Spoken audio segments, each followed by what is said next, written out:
thank you for the invitation. So that's a very, very nice place. I didn't know it, but that's amazing. You're very lucky. Um, so I'm not a mathematician, so I'm not a physicist. I'm only a computer scientist. So more exactly, I work in computer vision. And actually, computer vision was one of the motivation to develop deep learning. So I will mostly focus on application of deep learning to problems in computer vision, because I also think that it's probably the part which is the most important aspect of deep learning for it.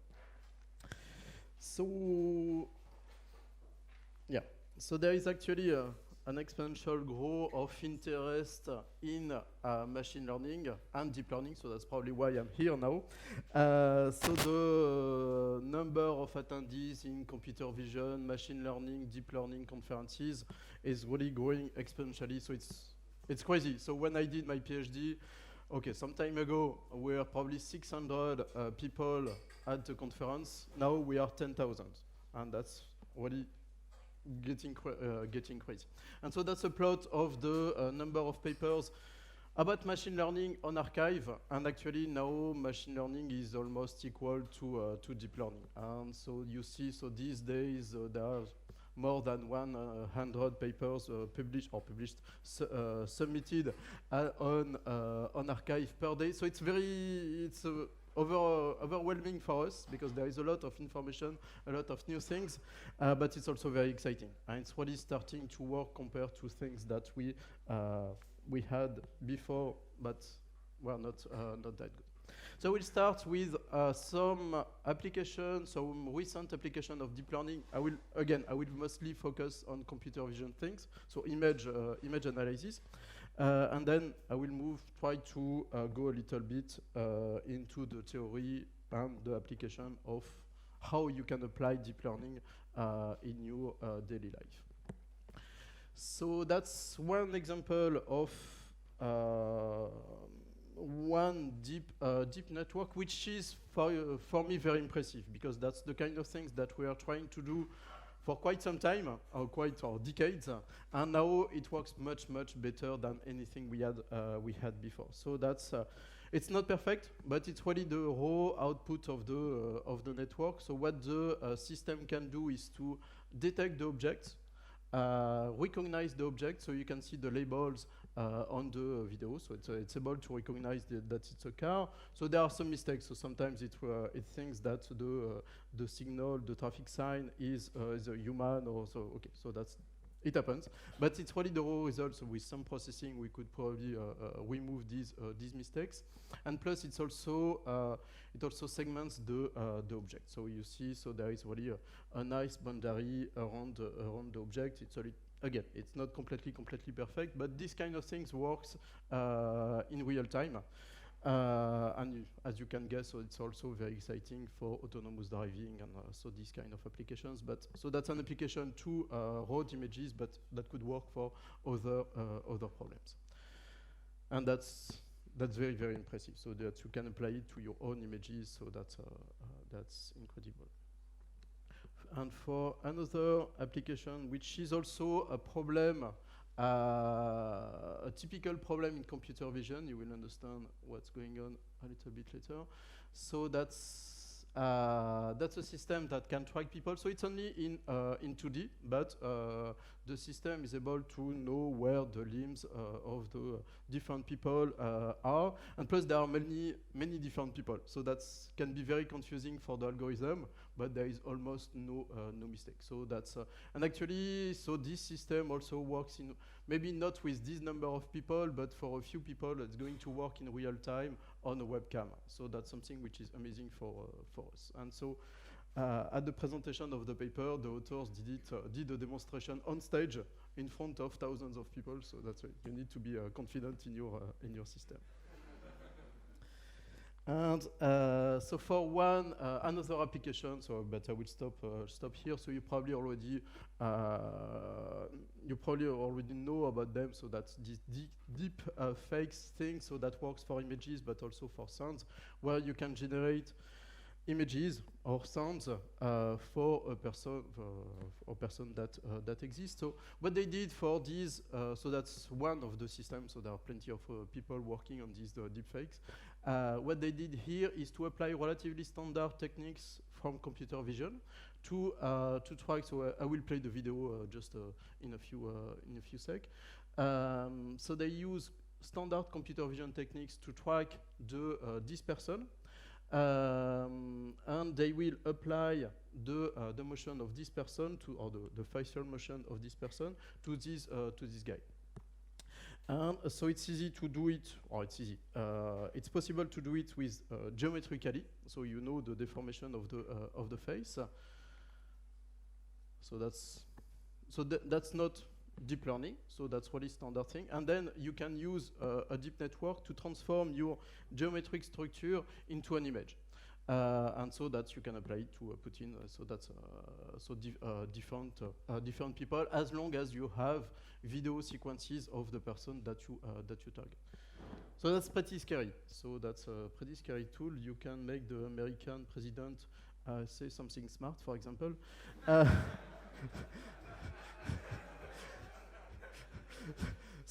So that's a very powerful tool. Okay, so we'll stop. And so I'm going to focus mostly on computer vision things, but it's also applied to speech recognition, so sound, all these Alexa, OK Google, so that's based on deep learning now. Machine translation, so automated translation from one foreign language to another, there is a lot of improvements these last years, so just because of deep learning, but also because we have also a lot of data. And you probably also saw this AlphaGo, which is the program that play Go. So for a long time, computers were terrible at playing Go, and in almost a few months, suddenly they made a lot of progress, and now they are much better than any world champion playing at Go. So 10 years ago, I was able to beat a program at Go, but now so nobody is able to anymore. So that's very an impressive success. And just to do a little bit of taxonomy, not to confuse you between artificial intelligence, machine learning, and deep learning. So artificial intelligence is something very general, and it's very fuzzy actually. So I don't know where to put the boundary of what is artificial intelligence and what is not. So for example, I would put so the min-max algorithm. So if you are not a computer scientist, so maybe that doesn't talk to you, but that's the algorithm which is used to play chess, for example. So that's definitely artificial intelligence. Then within artificial intelligence, there is machine learning. And machine learning, the definition is a little bit more clear.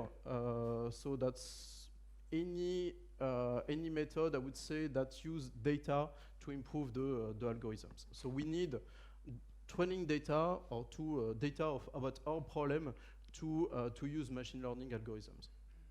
And within, so for example, there is support vector machine or boosting. So maybe you heard about this method.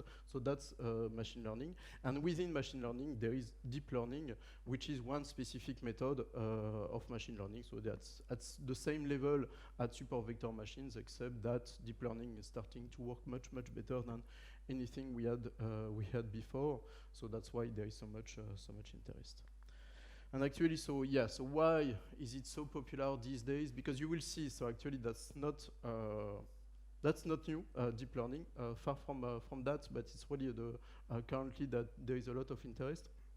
So if you play already with machine learning algorithms, maybe you know that we need to, with support vector machines or other techniques, we had to simplify our data to apply the previous machine learning algorithm. So for example, if I wanted to deal with images before, I had to replace my image by the image gradient, for example, or histograms of gradients and so on. So I had to engineer something that I could compute from my image, because working directly with images was too difficult. And now we can have a deep network that takes directly the image as input to predict something. So, for example, to recognize what is in the image. And that's also valid for any kind of signal. So that's for sounds, that would be exactly the same. I can put already directly my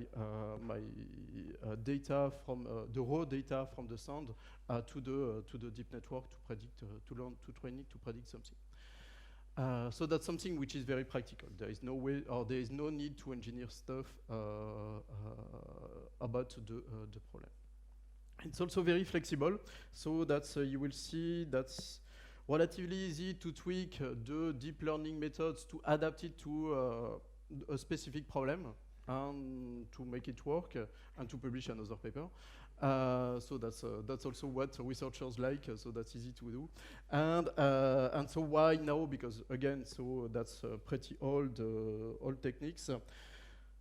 So yeah, so now we have GPUs on computers. That's very useful to do all the computations which are required by deep networks. We have more training data. That's also important for networks. We have much better also techniques, optimization algorithms to train the deep network. I will explain what it means exactly.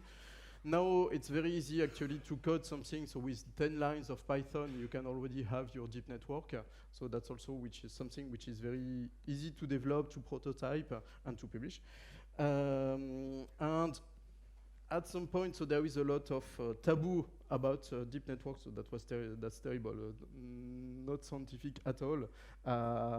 So for decades, deep networks existed, but people were not convinced that it was really working, so they didn't really try. And it took a lot of time, also better computers to show that it actually works, because it's easier to develop with better computers. And so now people are really convinced that it can do something. So there are limits. Now people don't realize the limits. I will explain also what are the limitations of deep networks, but at least there are things that can really be, for which they can be really useful. So I will start my talk with history and so theory of deep learning. So that's a bit weird to mix the two together, but actually, so there is not much theory in deep learning. So that a little bit. So it's really empirical and iterative development of deep networks. So that's why I put them together. And if I have time, I will talk a little bit more about the more modern techniques in deep learning. So first, the history. So it started actually quite some time ago, so with something which is called the perceptron. And so that's our presentation of the perceptron, so we can realize how old it is. So that was coded just by plugging wires into ancestors of computers. And so that's our presentation of the full system. So actually, so this big thing is a camera taking a picture of this letter.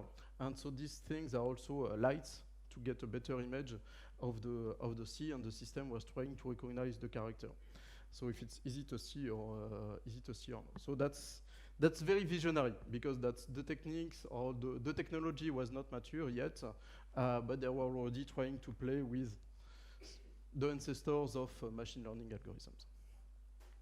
And so mathematically, it's relatively easy to define what they were trying to do.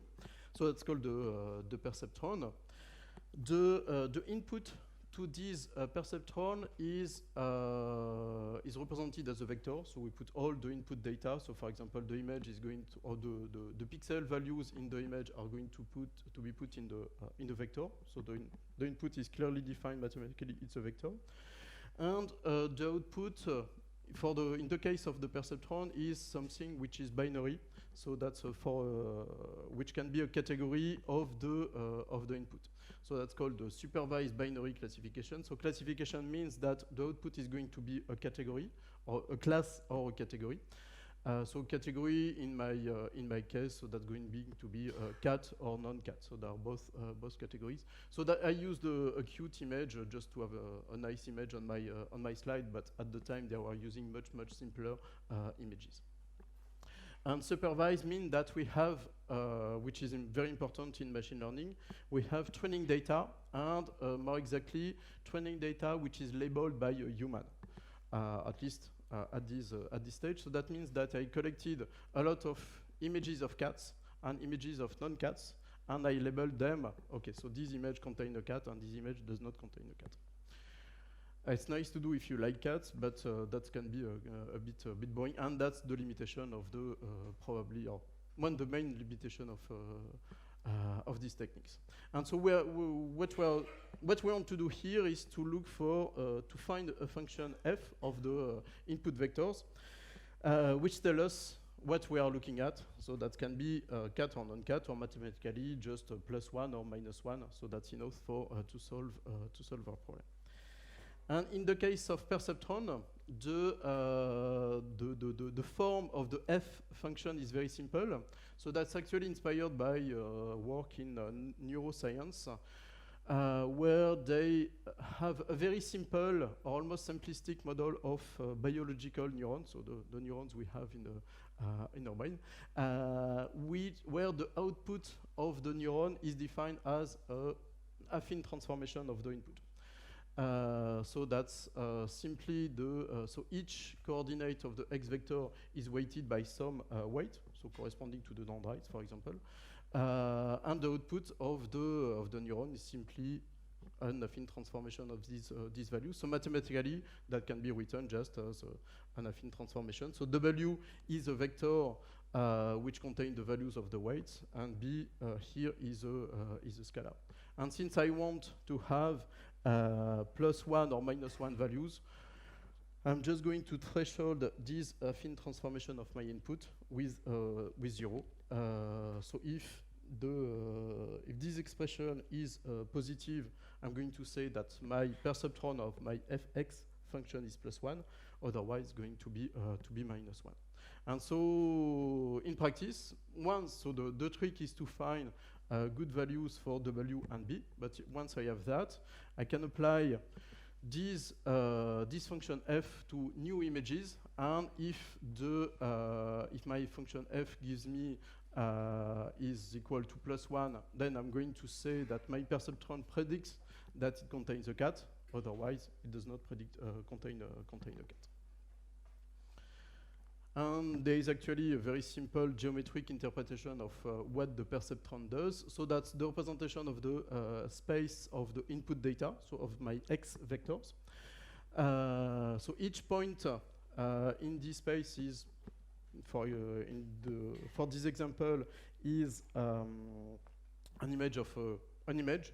So the blue points are images of cats, and the red points have images of any other image that does not contain a cat. And what I would like the perceptron to do is to find, so that's geometrically is defined as a hyperplane that's going to split my space of x vectors in two. So on one side, I would like to have all the images of cats put together, and on the other side of my hyperplane, all the other images. So that's what I expect my perceptron to do. So except that once we look at this geometric interpretation, so that's easy to see the limitation. So if I'm lucky, but there is no guarantee, of course, if I'm lucky, I can actually find a perceptron or a hyperplane that can separate my data in two as I want. But there is no guarantee that the data is like that. And in general, for complex problems, it's not going to be like that. In general, it's more like that, where it's not possible to find a hyperplane that's going to separate my data in positive and negative example. So I need something more powerful. And so what is more powerful is two-layer network. So we can see the perceptron as a one-layer network, and I'm going to present a two-layer network. So it's not a deep network yet, but it's deeper. And I can represent, or I can introduce this two-layer network like that. So instead of having only one neuron, I'm going to have a bunch of them. So each of them is going to be applied to the same input data. So they're almost, each of these neurons are almost like perceptrons. So that means that I'm still going to compute an affine transformation of the input. So that's exactly the same form as before.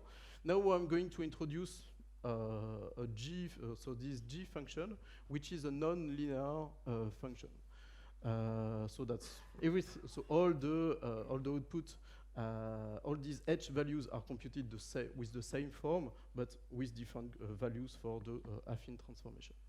And so this G function is, so at the beginning, people were using a sigmoid, but actually we realized that it makes things difficult. And what people like to use now is so this type of function, which is a very simple function. So it simply clamps the negative values to 0, and so that's the so that's called the rectified linear unit, or relou in French. And then so that's so once I have my bunch of values computed by each different value, each different neurons, I can put all the values in the H vector, in a vector I'm going to call H. And then I can apply, now that's going to be a perceptron, apply to this H vector. So that's, this thing is now almost, the same thing as a perceptron, but applied to this H vector instead of the X original input vector. So that's the output of this neuron is exactly the same form as before, so it's still a linear affine transformation. And if I want to have a function that predicts +1 or -1, so that I can apply exactly the same process by thresholding the output of this vector with 0. So that's using drawings of neurons, but actually mathematically that's easy to write things more compactly. So since all these values are computed with affine transformation, so I can write them actually in this form, so in a compact form with a matrix and vector. So W here is a matrix, and B is a vector. So that's this matrix is simply made of the values that are in this affine transformation. So this thing is simply a scalar value, but of course, so if I put everything together, I can get an affine or a matrix form expression of my transformation. And G is still the same non-linear function, but apply to each coordinate independently, so like in MATLAB or Python, for example. And so the final transformation is, so again, that's like the perceptron. So at the end, I get a pretty neat expression or definition of my two-layer network, two-layer perceptron. So that's an affine transformation, a non-linear transformation, and then again an affine transformation, where G is a non-linear function. And of course, I need G. You see why I need G, or why G is important. Yeah, so if I remove G, of course, so that's it would be a composition of two affine transformation. I would get an affine transformation, which would be pointless to have several layers. And this function is now parameterized or defined by the coefficients in the W, B, W2, B2 coefficients. And so the trick is going to find good values for the coefficients of W. So that's all these parameters of my network. And I will explain how we can do that in a few slides. But so now my network is parameterized by the coefficients of these matrices and vectors. So then I will try to explain why it's interesting to have a two-layer network instead of a second of only one layer, and how it works exactly. So let's say that I want to classify this point correctly. So what does it mean? That means that I would like to find a function, or more exactly a two-layer network that gives me a positive value for the blue points, also so on this side and this side, and a negative value for the red point. So I cannot do that with a perceptron because it's not linearly separable, but actually I can do that for with my new two-layer network. And so that's I picked this example because it's probably the simplest non-separable example which is interesting. So it shows that I can actually define a two-layer perceptron that gives me the correct value or the values I want for this problem. So I picked one W matrix that's going to work well for my problem. So the value does not really matter, but it's of course that's a linear transformation. And so what this W matrix does is to project my data point into along this line. So that's an affine transformation, and I get something like that. So that's that's not completely the first layer. That's only this part of the first layer. So I still need to apply the G function. So that's my first step. So again, I pick the coefficients of W manually because that's going to be easy to interpret what's going on. And so if I consider this transformation of my input points, now I need to apply the G function. So this G function clamps the negative values to 0, and so that means that if I apply this G to the two coordinates of my WX points, I'm going to get something like that. So you see, so it squeezes the data points so that actually now you can see where I'm going, and now it's going to be linearly separable. And so that's this combination of linear or affine transformation and non-linear transformation is going to transform the data and then squeeze them in the way we want to solve our problem. So now, once I have that, it's actually easy.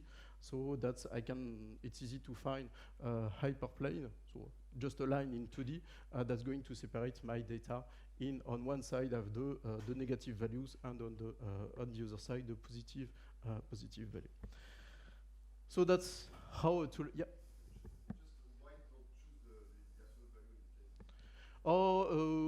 So the absolute value could probably work in so for G, you mean? Yeah. So that's it could work on for this problem. It's just G is the general or the function which is used. No obvious reason why the zero then the linear works much better than the absolute. No. That's it's probably. Okay, yeah, no, that's. I don't want to go into too much details, but I picked this one because it's really the one which is. I'm sure that with the absolute value would work at least in this case. Yeah.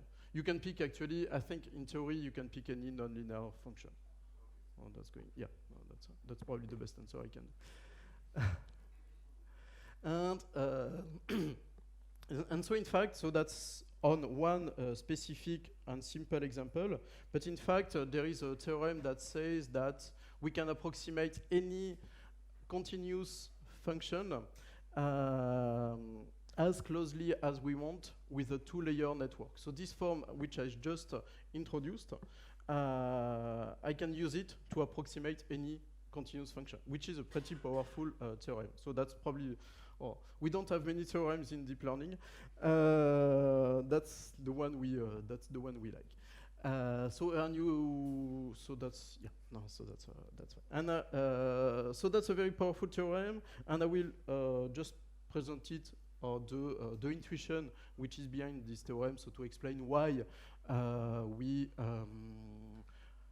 why it's actually correct, and that's also a way to introduce the limitations of two-layer networks. So that's so we'll present a sketch of the proof at least the intuition of why this theorem is true on a 1D example. So let's say that I would like to approximate this f hat function on this range, so on this interval of value.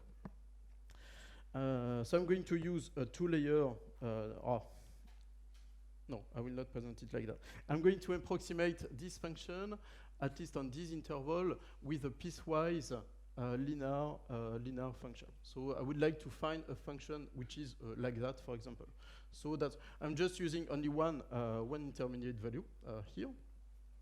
So I would like to find an expression for my f function in red, which approximate the f hat function in blue. And actually, so to do that, I can introduce these two values. So the h1, which is, so g is still my nonlinear function, xa is this point, and xb is this point. And so you're starting to, so this part is starting to look like my h vector a lot, like my h vector from the previous slide, except that it's in 1D. So actually, I can put these two values in a h vector, which has exactly the same form as before. So in 1D, the problem is simple, actually. So my W matrix is simply the identity matrix, and this is the B vector from my previous slide. So I introduce this h vector, and now I can, it's very easy to show that I can apply an affine transformation to my h vector so that and actually I get this piecewise linear approximation for my function. So if I pick fx with this form, so an affine transformation of h with w to be, I need to choose carefully the coefficient. Also for this coefficient, I get this red f function.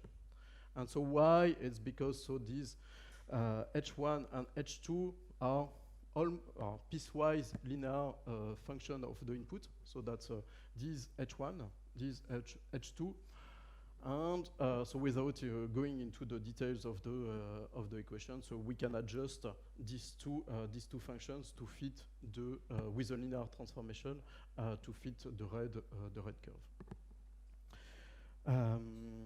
So that's the intuition in 1D, and actually, so you can see that if I introduce much more or more intermediate points here, I'm going to get a finer approximation of my f function. Okay. So I can approximate my f hat function as closely as I want. Yeah. So that's, and maybe for one more intuitive representation of what's going on. So before, on the slide before, that was in 1D. If I move in ND in general, so instead of having just one value, I'm going to split the input space with a hyperplane. On one side, so this function, which is one value, one coordinate of the h vector, that's going to be 0 on one side, and an affine transformation of the input on the other side. And so that's only one coefficient of the h vector. So if I consider an h with several coordinates, so can you guess how I'm going to split my input data? So how does it look like? So what does it mean exactly? So that's just the visualization of the first coordinate of the h vector. So that on one side is h, so the first value of h is going to be 0, on the other side is going to be an affine transformation of the input. Then if I consider the second coordinate of my h vector, so I'm going to have exactly the same phenomenon, but with a different hyperplane.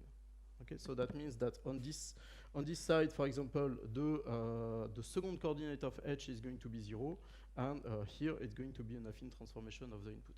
And so if I add more and more coordinates of h in h, so if I can choose the size of h as I want, then I'm going to split my input space of the space of x vectors into different regions.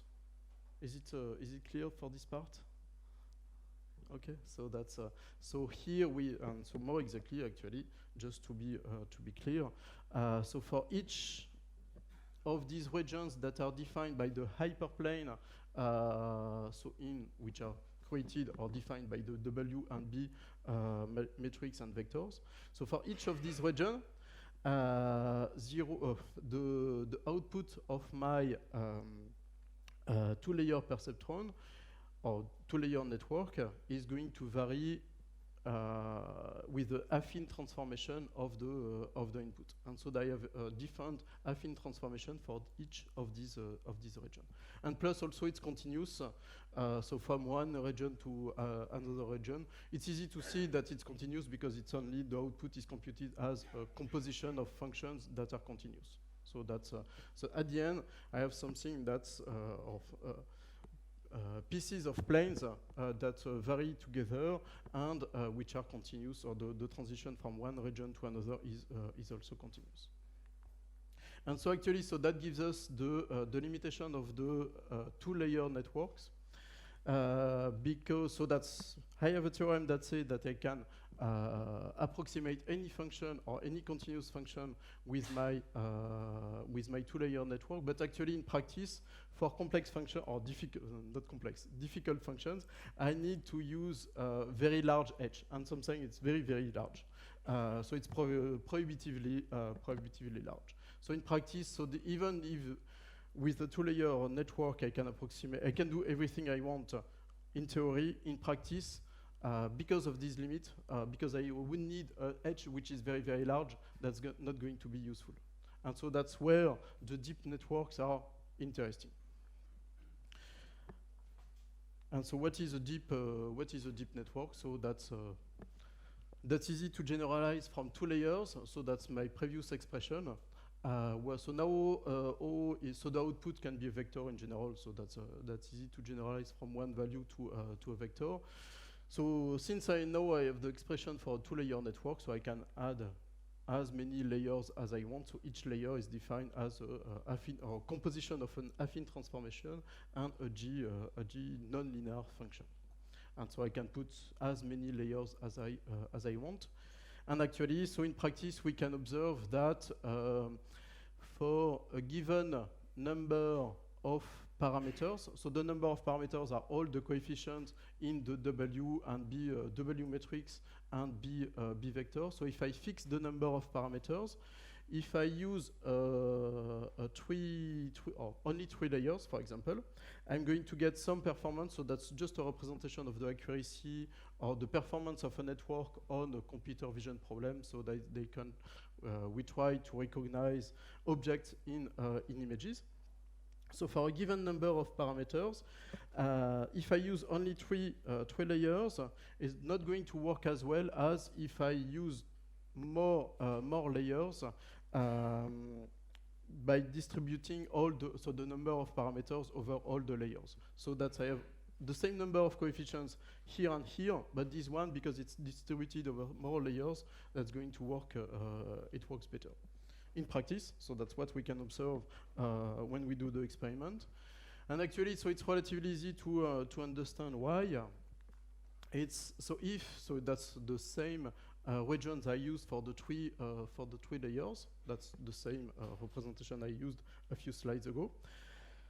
And if I add a third layer, so actually each region is going to be divided into other new regions. But to define these new regions, I need only one additional layer, because that's when I'm going to apply the new layer to each of these to the points of each of these regions. So by just adding a new layer, I create much more regions. So that means that I split my input spaces much more regions, and that's going to be easier to approximate the function I want to get. Is it more or less okay? Yeah. Yes. Yeah. Yeah. Well, so in practice, we can choose whatever we want. This G function is nice because it's very simple. It's probably the simplest nonlinear function. But in practice, we can use any function we want, actually. But it's all the same for all the layers. Yes, but yeah. So at least for this example, it's we could use different G functions for different layers in practice. So here I stick to the same function. For some problems, maybe it can be useful to change the G function. And actually, so that's just to finish on this. So it's easy to come up it's easy to come up with the number of regions as a function of the number of layers and the number of parameters, and we can see that the number of regions is going to increase. So for a given number of parameters, which I can spread over all my layers, the number of regions increases with the number of so the number of regions increases with the number of layers of my network. So that's why a deeper network for the same number of parameters is going to work better in general than a network with less layers. Okay, I will stop. How much time do we have? Yeah, 1 hour. Okay, good.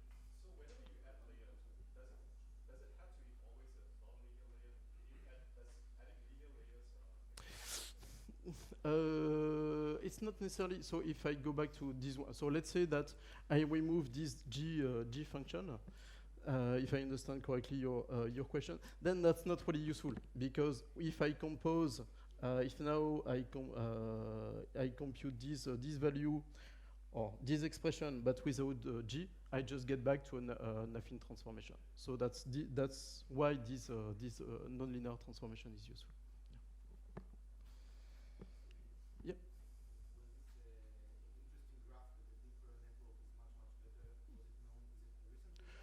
So so that's a good question. Yeah, so this one is relatively recent, so it's 5 years ago, or maybe yeah.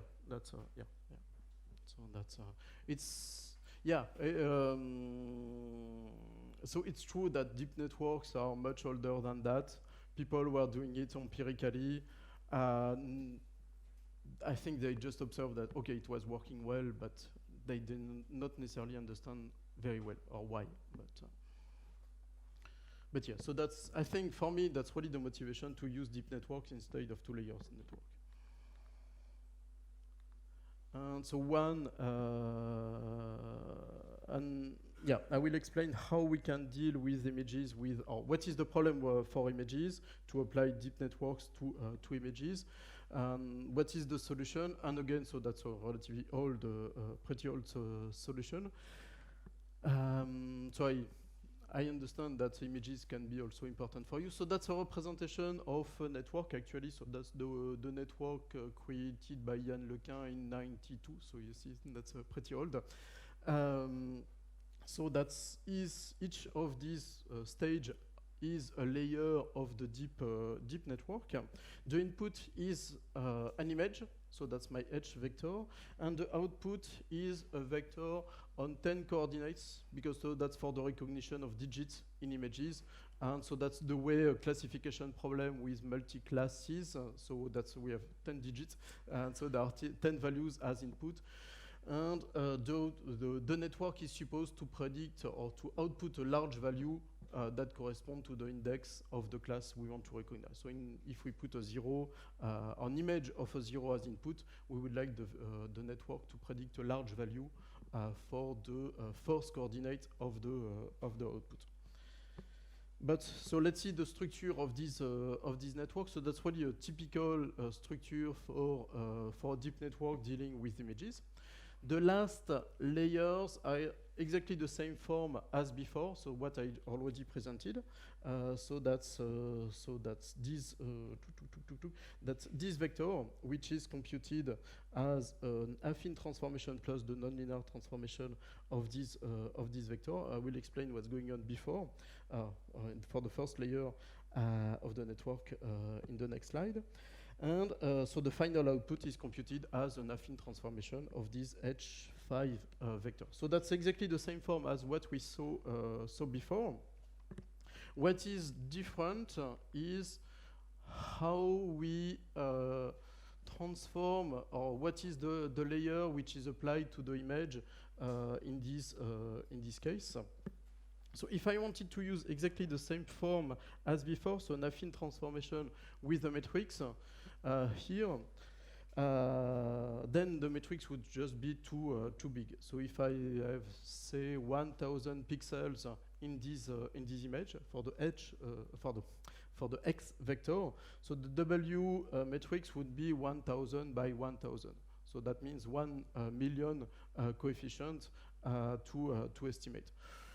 Nowadays, on modern computers, that's probably possible. But if we have even bigger images, at some point, it's prohibitive. And so we cannot use. We would have too many coefficients to estimate in this W matrix, and that would not work. And at least for natural images, actually, so there is a solution that works well, which is to replace the linear transformation or the affine transformation, which is written with a matrix, by just a product of convolution. So that's still a linear transformation, but instead of having a matrix, I'm going to compute the output of the layers with a bunch of filters of convolution. So that's my filters here. And so that's still an affine transformation in this case, but the number of coefficients is much less. So that if I have 3 by 3 filters, for example, I have only 9 coefficients compared to zillions of coefficients if I used a matrix. So that's going to be much more tractable. And for natural images, it makes sense. So let's say that I want to detect, to recognize a cat in images. Maybe I'm going to have a filter that can recognize, just to simplify a lot, a vector that can recognize the ear of the cat or an eye of the cat. So whatever the place, wherever the ear or the nose of the cat is in the image, I'm still interested in just detecting the ear of the cat, or the ear or the nose of the cat. So here, the location of the features I want to detect does not really matter much.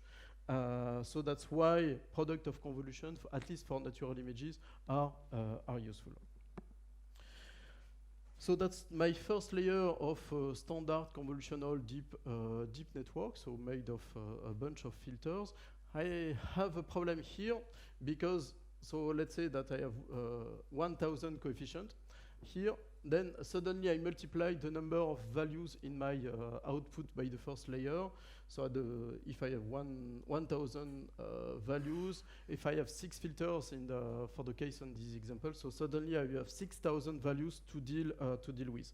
And if I'm not careful, that's going to exploit the number of values that I'm going to deal with in my vector.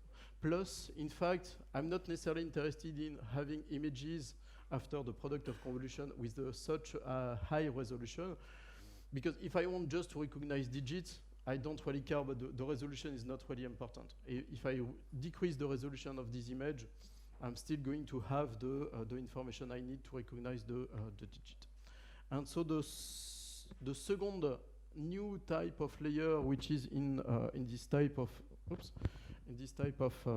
network, are layers that do some subsampling of the output of the previous layer. So that can be actually a simple subsampling, or people use a more fancy subsampling, which is called max pooling, where instead of taking only one value, for example, so for example, we could use replace these 4 values, but only one value systematically. Typically, what neural networks do is to pick the values with the the maximum value within this region. So this region, these 4 pixels, are going to be replaced by only 1 pixel, which corresponds to the maximum value. So it's kind of a fancy subsampling operation, hoping that the maximum value brings more information than the rest of the values. There is not necessarily, in practice, I'm not sure that the max operation works a little bit better, but not that much better. And so actually, so this combination of convolution plus subsampling, though that's a very typical operation to deal with images. So that's I'm going to write it mathematically or formally like that. And actually, so it's directly inspired also by neuroscience. So that's if you know the theory of Hubble and Wiesel.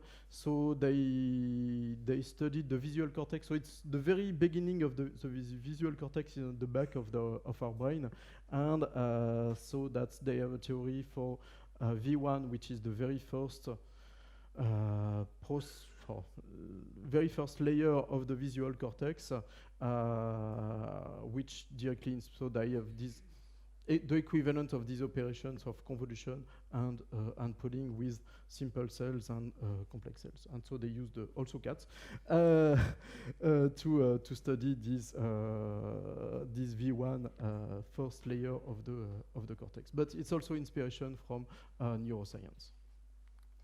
But it's only inspiration, so that's it's still two different domains. And so if I put everything together now, so that's the expression or the formalization of my network, and you see, so that's a relatively clean expression for this network. So it's a bunch of convolutional pooling operations. So, and to connect the two, there is still just one operation which is missing. So this layer output images. This layer expect vectors as input, but it's easy to just rearrange all the values in these images into a vector so that I can connect the two. So the beginning I just presented, and the end of the network I also presented. So at the end we have a relatively formal definition of my network. So, and one thing I haven't said yet is that the layers I presented at the very beginning, so with the matrices, in the modern jargon are called the fully connected layers, because that's all values, all the output values depend of all the input values, which is not the case for convolutional layers. Okay, so that's actually, so that's that's a network which is from the 90s, which were already working pretty well. There is just one thing I avoided until now is how we can estimate the parameters of the deep network. So the parameters are in this case, all the values of the filters and all the values of all the coefficients of the matrices in these last layers. And so actually, the idea is pretty simple, and it's actually very general. So if I go back to just to keep things simple, to a two-layer network, so the parameters I would like to estimate are the coefficients of the WB, W2, B2. And the solution is simply to define a loss function that corresponds to my problem and find the minimum of this loss function. That's going to give me the good, or at least there is no unique solution in general, but at least good values for these coefficients. So if I find a loss function which corresponds to my problem, such that the minimum of this loss function, so I can use the minimum of this loss function to set or to find or to estimate the coefficients of all the parameters of the network. And since this loss function can be very general, and since it can be very general, so there is no there is no good algorithm or specific algorithm to solve this loss function, and in practice we use simply the stupidest method that can exist, which is simply the gradient descent over these parameters. And actually we have a smart variant of gradient descent, so to be more efficient, but it's really the same family, so there is nothing really complicated. But the advantage of gradient descent is that it can be applied to any loss function, and we can choose any loss function to adapt to our problem. And just to be complete, so that's the loss function which is used okay, I shouldn't have used these parameters, but so the parameters for the deep network to recognize digits. So the form of this loss function, so it's a sum over examples of a training set. So the training set is something like that. So that means that I have plenty of examples of images of digits. There is somebody who annotated all the images, little images, with what the digit is. So for example, so that's this little image is an image of a 0. This image is an image of a 1. And so that I'm not going to detail that, but that's a standard function in machine learning. But basically, so that's if I minimize that, I'm going to enforce my network to predict the values, the expected values. So that would be the expected value for this image in my network. So now, if I during training, I'm going to use these examples as input, and I will tweak or tune the coefficients in the parameters of the network to get these values, this value as output during the optimization of the network. But what is important to remember here is that, at least in this case, for this type of problems, we need a training set, and we need somebody to annotate, or we need to create the training set. So that means capturing images, annotating the images. And we need to do this optimization. But what is nice is that we can use any loss function, which is interesting for the problem. And just to give you and to actually show that all these things are pretty old. So that's an old video on YouTube of Yann Lequin demonstrating his systems to recognize the digits. So it's really the same network I just presented, which is applied on the different digits. You can see how old it is. So that's and it was working pretty well actually.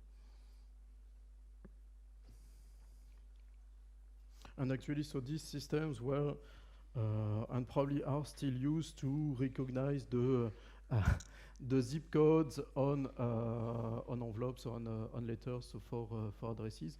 That was already used at the time, so that's it's probably still the same system. So that's yeah. So I like to show this video because you can really feel how old it is.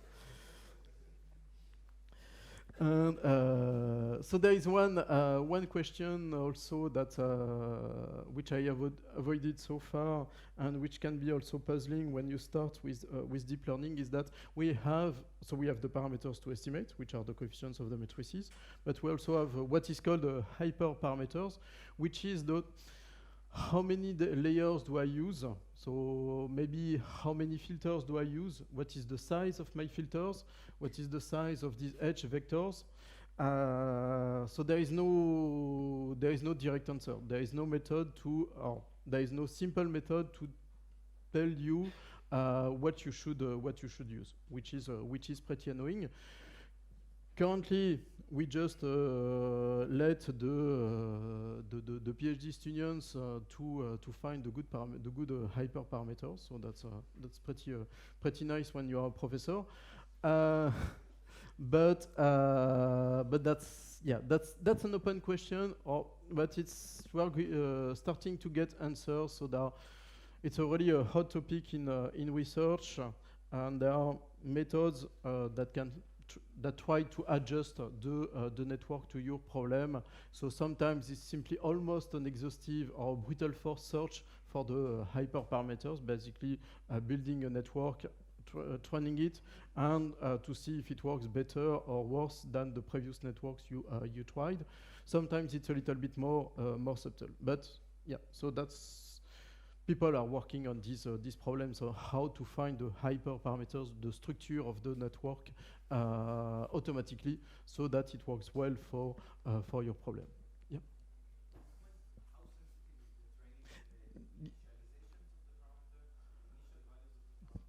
Yeah, so that's a good question. So it's not too bad. So we have a lot of tricks for the optimization, because that's the critical part. So there are methods that provide a good initialization, a good starting point. Not necessarily a good starting point in the sense that it's going to work already well at the initialization, but in the sense that it's going to converge nicely from this starting point. So there is a lot of tricks, and so that's it's not just the initialization, but yeah. So that's important. In practice, that's I would say maybe there is no proof, but at least in empirically it works pretty well. And also, yeah, maybe another point is that it's not so sensitive to the number of or to the hyper parameters. So, for example, if I add one more layer, it would perform more or less the same. Maybe it would work a little bit better, a little bit worse, but it would not change. The performance would not change fundamentally. Yeah. The, mhm.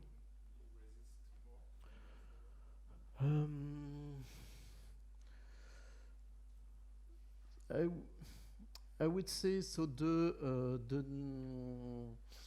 To deal with noise, it's more in the size of the training set. So in the how many examples we show the network during optimization. And actually, if the problem is noise, if you have a model for the noise, it's not too much of a problem because you can start with relatively clean data and add noise artificially. And so it's a bit brutal force. It's not very elegant, but that's probably the best solution empirically. Yep. Is there a way to predict how much you can diverge, sorry, from the training set? What do you mean? Well, if you have a training set Mhm. and you add So images a very different image, an image which is different from your training set. from the training set, Mm. I think I will present an example on. I think it will answer your question. The answer is that it's terrible. So yeah. So okay. So of course. So I use deep network. I know I'm pretty enthusiastic about them, but yeah, they still have a lot of limitations. And actually, so that's. Or maybe yeah. Before I present, I discuss that. I would just one more thing about just to understand what's going on inside this deep network, and then that's the next point about what are the limitations of the deep network. So just to try to understand how a deep network works, so that we could look at different things. I'm not sure that it's really important actually, but many people like that, so that's what I'm going to present. So we can train a deep network to recognize. So that's the first modern deep networks were trained on this type of images, so to recognize what is in these images. And you see, so that can be actually very specific classes. So it's not just a big cat; it's a leopard or a lion or cheetah or something like that. So that can be not just bots, but really different types of bots. So now we have very specific classes, and we could look at least the first layer of the network, because that's still relatively easy to understand, and that's easy to visualize, and that's the filters that are so the first convolutional filters. Which are the results of the optimization of this kind of images, and that's how they look like. So we can still interpret them. So on the next layer, it's no way. But you can see that so some layers do.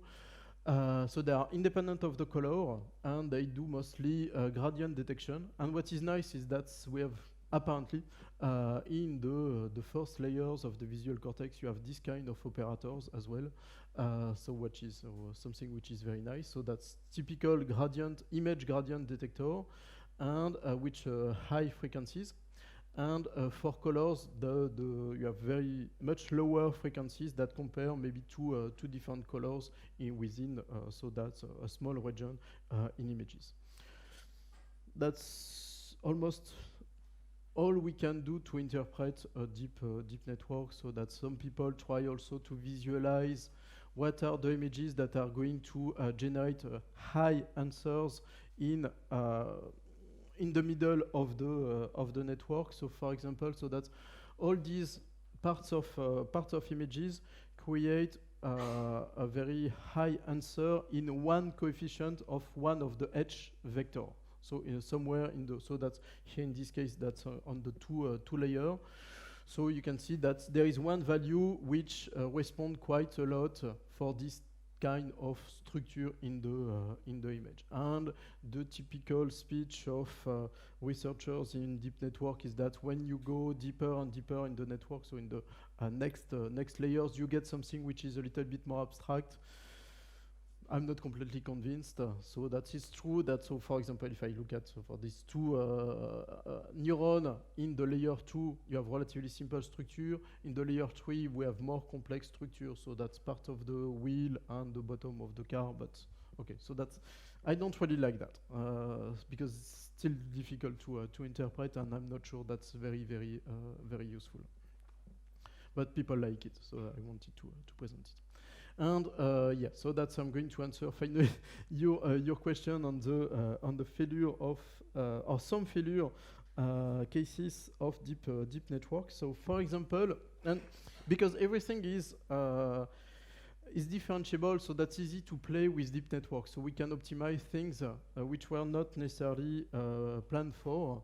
So for example, so some nasty people optimized on the, so not on the network, but take a network which is already trained, which works well to recognize objects in images. And what they did is to optimize on the image that you put as input. In this case, so they optimize on this image, which is very weird, but that's it's not just noise, it's optimized so that the network is very confident that it's a robin. So you can, if I look carefully from here, I can recognize a little bit of red and a little bit of blue for the head, for example. But if you give this image to this network that works otherwise very well, it's going to be sure that it's a robin, which is for me not. So this image. That's a centipede, so I can recognize maybe something that looks a little bit like a centipede, but it's very weird. So that you have, and I think that answers exactly your question. So you have images that are very far away from the training set, and the network does not realize that it's far away from the training set. It's going to output something with a very high confidence, which is very annoying. Should answer maybe I don't know what it is, but that's not what's happening. And with a more difficult, more complex algorithm, you can generate nicer images for which the network is also very confident. So if you give this image, it believes that it's a starfish. We can understand why. So it looks a little bit like sand and waves, and but yeah, of course, it should be just the best answer. I could say that I don't know. It can be any of this class, or maybe not another class. But yeah, so we have solutions for that. You can retrain the network with these kind of images until it's not confused anymore. But it's pretty annoying. So what's going on is that it was trained on a supervised way. So it's going to, I think that's your question, it's going to work well close to the training set, and far away from the training set, you have no guarantee of the type of output of the network. And for another failure case, which is also a bit weird, it's possible to optimize on an image like that, so which is a perturbation. So that's it's an image which is added, or a bunch of values for which can be added to each pixel of the image. So you take an input image for which the network is going to work well, recognize what the object is in this image. You add this perturbation to this image, but this perturbation is amplified. In practice, that's going to be just a very tiny perturbation. You will see. So actually, it's going to look like that. So that's an image where I added, or this perturbation is added. So I can see from where I am that there is some weird disturbation, but it's very, very tiny. So without this perturbation, the network can recognize that it's a SOC without any problem.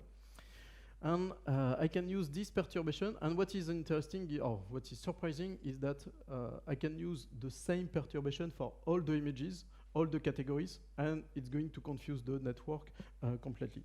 And so in this case, the network is pretty confident that it's an Indian elephant. Don't ask me why. And again, so it's a very tiny perturbation, and this tiny perturbation can be added to any image, and the network is going to be completely confused. So that's a bit annoying. But so we have methods to solve that, to prevent that, but just by retraining, so it's a bit brutal force. But so that's the limit. Oh, yeah. So that's wanted to show also the limitations of the techniques. How much time do we have? Okay, perfect. Good. So now I will move to, so all these things were relatively old, so I just presented relatively recent results. So for example, that's a recent result. So that's recently that people realized the limitations of this deep network, but most of it were, most of the first part I just presented, it was known for almost 30 years. So that's very, very, very old. And I'm going to talk a little bit more about more modern deep learning, and especially in computer vision. So there is one form of layer which is very popular and which works actually much better than anything or the previous layers. So that's very popular, so that's why I'm talking about it, which is called ResNet or residential module. So that's only one module, so that's one new type of layer. And what is new is that there is a connection between the input here of this layer and the output of this second layer. So I will explain. Mathematically, the form is pretty simple. So that the output of this first layer is computed as usual as an affine transformation of the input, so of this H vector. So here, that's again, so in this case, so there is no nonlinear transformation. So it's just an affine transformation. And what is new is the output of this thing is computed as the addition of the output of this layer. So this H3 is this thing, and H is this thing. So that's basically we are going to keep the vector H as it is and modify it, add it an H3 value which is computed by these two layers. And this thing works so that the form is pretty simple. And this form, so this computation works converges much better in practice. And intuitively, so that's maybe relatively easy to understand. So let's say that I have already one vector, one network here, which works already well, so can predict an H vector which works well for my problem. Then I can keep this H vector and add it a small differences, a small perturbation, which is computed by this value to improve the performance for my problem. So I have already something that works well, and I'm going to add something which is close to 0, but which improves the performance of my combination of the previous network and this block. So that means that it's easy to find a good initialization for the weights here. So that's going to be close to 0, because I just need to add a little bit of perturbation. And so that makes things easier, so that's easy to initialize. And there is also something that I'm going to skip for this presentation. The convergence is also going to be much simpler. So that's a new form which is very popular, and actually, so that's just a representation of the different networks. So to show that we can have much deeper network, so with much more transformation. So that's a representation of 8 layers. So from something which is from 2012, 2014, people worked on improving their deep network, and suddenly with these ResNet or residual blocks, you can put much more blocks together and to have something which is much deeper. So can do much more processing here.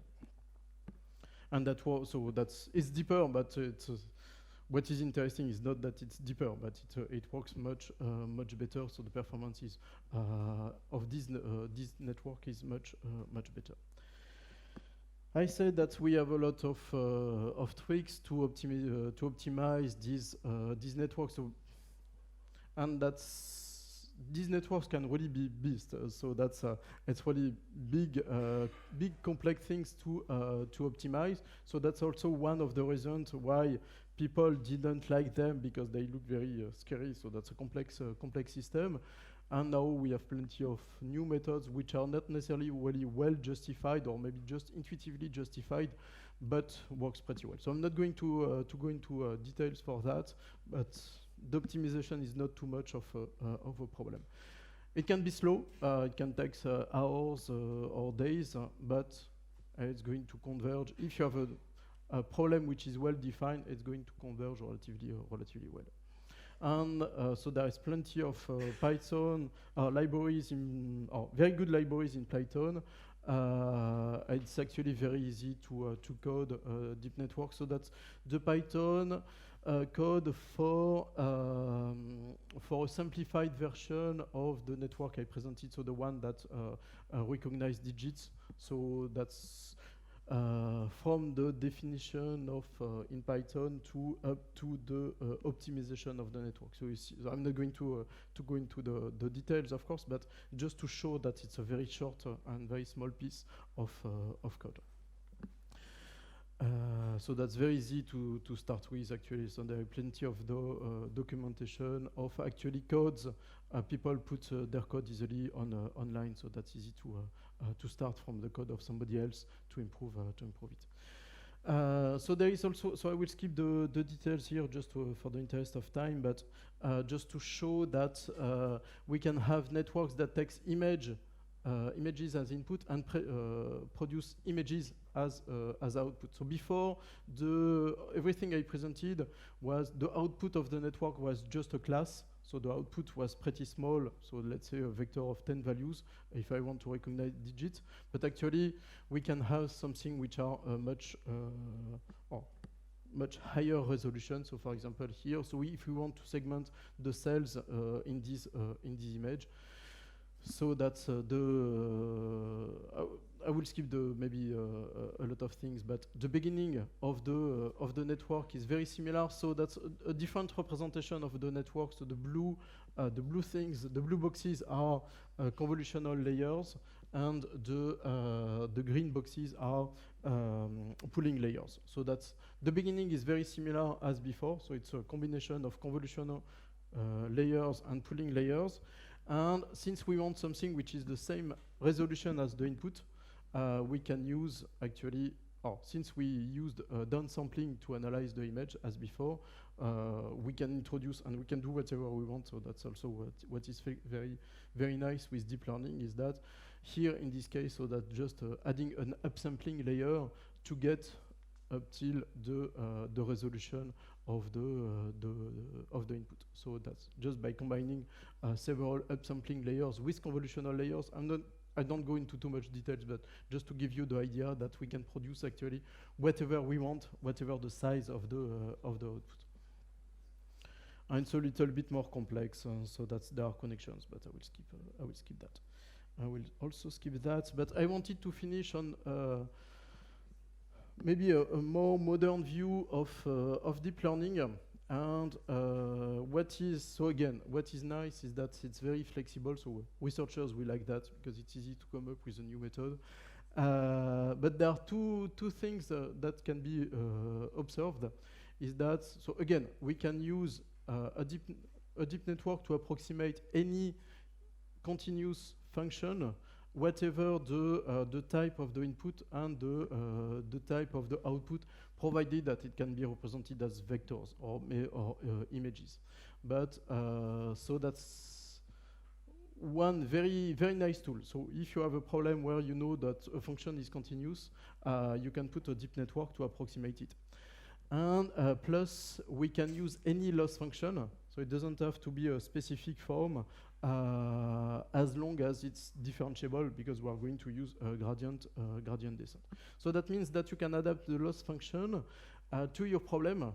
to find a good structure. And we can go, so beyond supervised learning. So all this structure that I know what I have as input, I know what I want to have as output.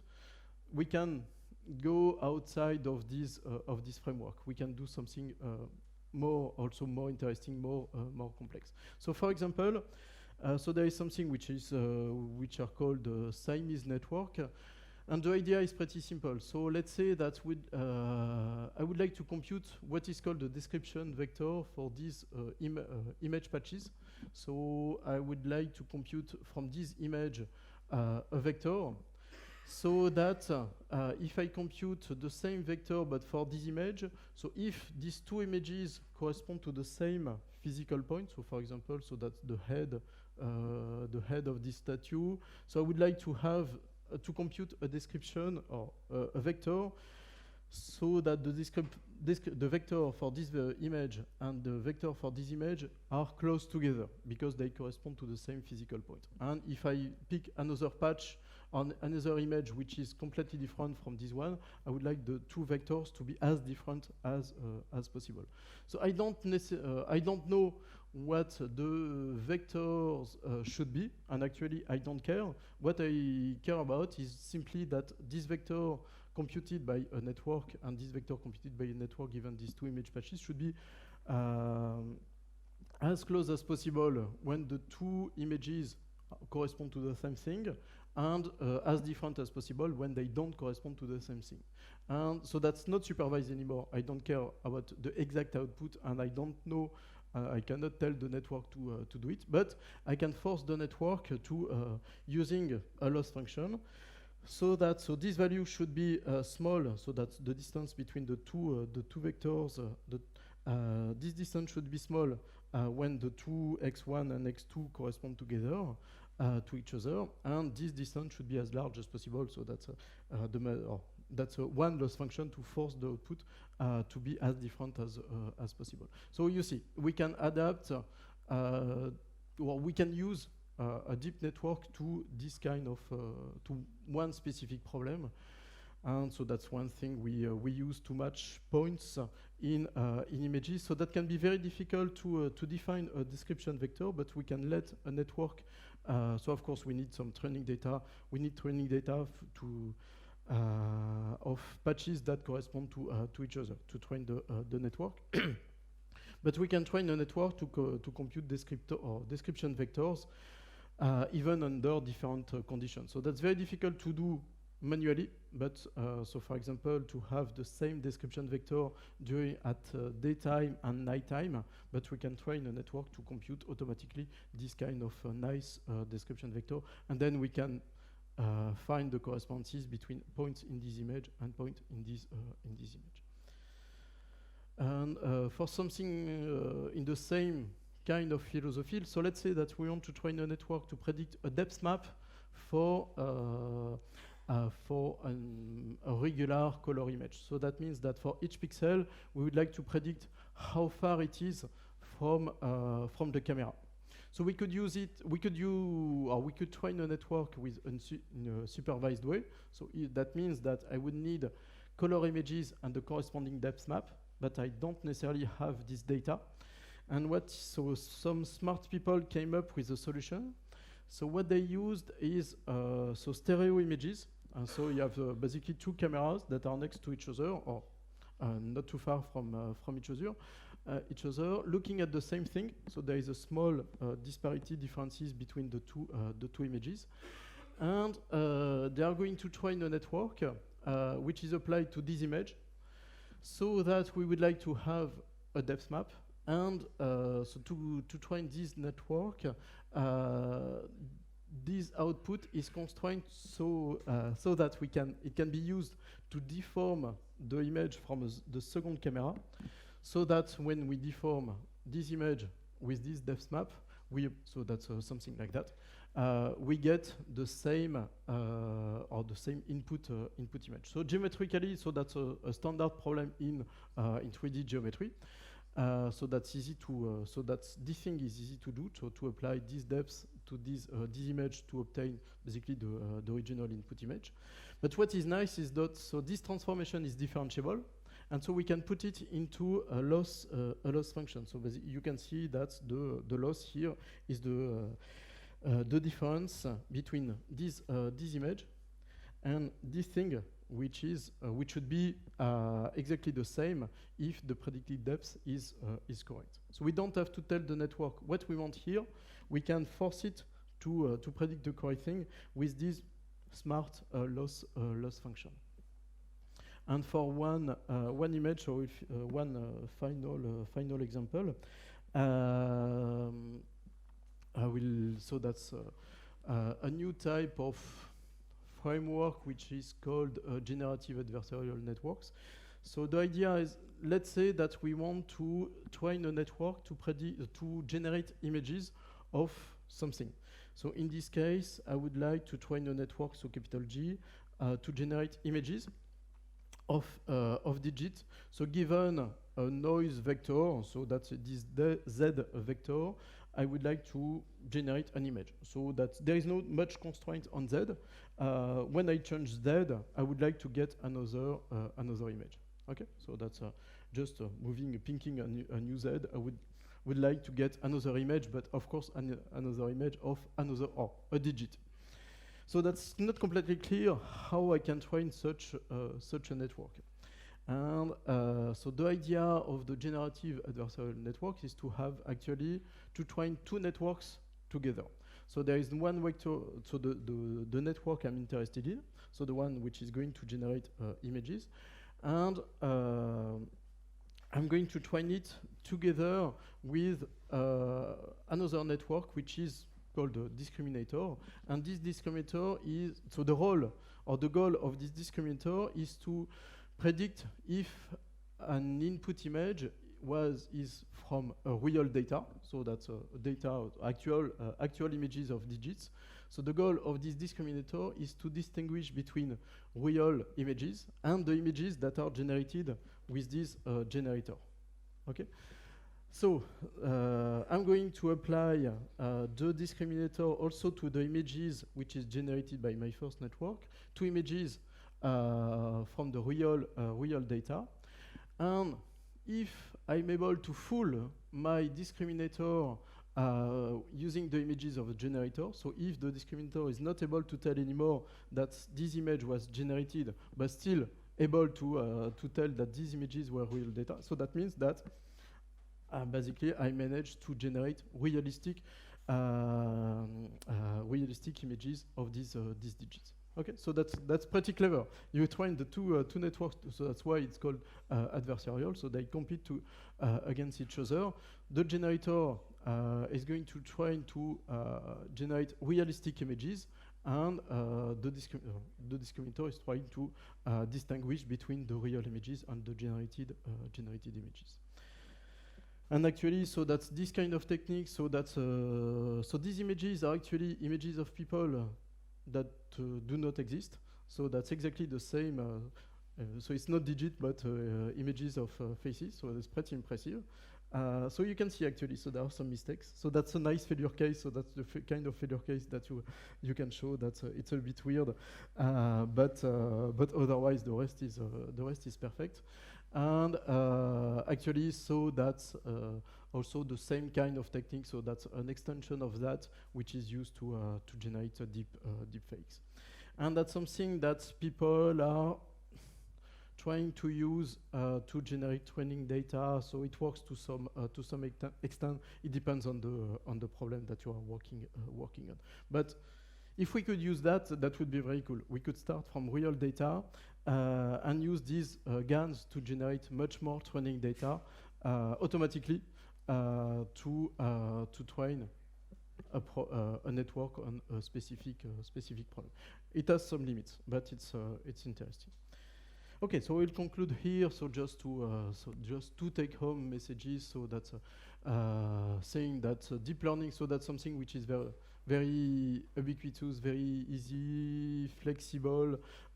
You see, so that if you want to try You can use Python. There are codes already, plenty of codes on the web to adapt to your example of codes that you can maybe try on your own problem.